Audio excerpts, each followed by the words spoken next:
কড়াইয়ে সর্ষের তেল গরম করে নিয়েছি, দিয়ে দেবো আলু। সমস্ত সবজিগুলো আমি আগে ভেজে নেব। পটল,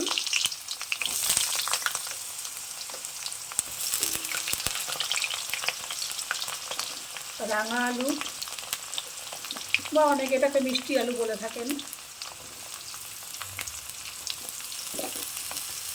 মূলো, কেউ যদি মূলো না খান মূলোটা স্কিপ করে যাবেন।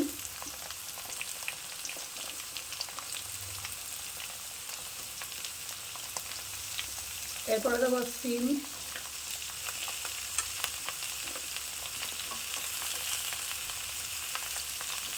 কুমড়ো,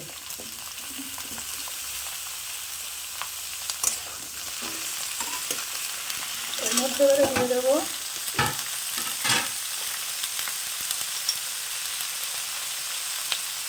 লবণ আর দেবো হলুদ। এই রান্নাটা মূলত ঠাকুরবাড়ির রান্না, আমি একটা ম্যাগাজিনে পেয়েছি, আমি আগেও করেছি, তাই আপনাদের সাথে শেয়ার করছি। এই তরকারিগুলোকে খুব ভালো করে ভেজে নেব আগে। মিনিট খানেক ভেজে নেওয়ার পর দিয়ে দিচ্ছি কেটে রাখা লাউ শাক আর লাউয়ের ডাঁটা কাটা দিচ্ছি।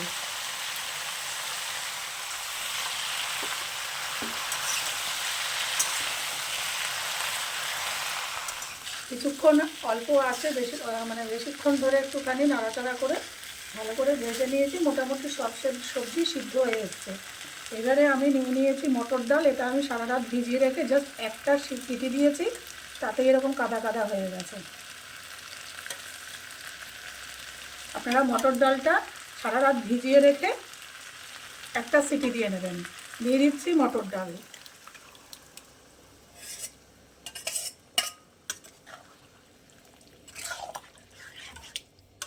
দিয়ে দিচ্ছি 1 কাপ পরিমাণ মতো জল।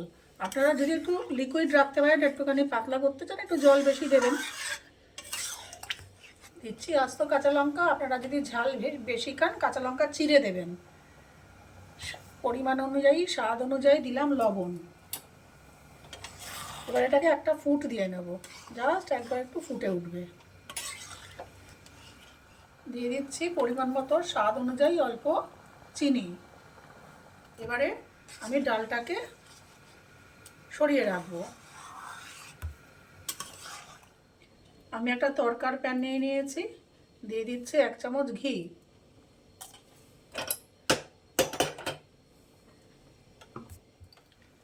ঘিটা একটু অপেক্ষা করব একটু গলে যাওয়া পর্যন্ত, তারপর গ্যাসটা কমিয়ে দিয়ে দেবো একটু 5 ফোড়ন।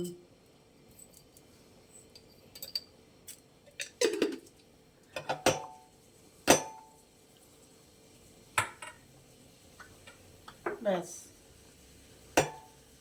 এবার এই ফোড়নটা দিয়ে দেবো এর মধ্যে।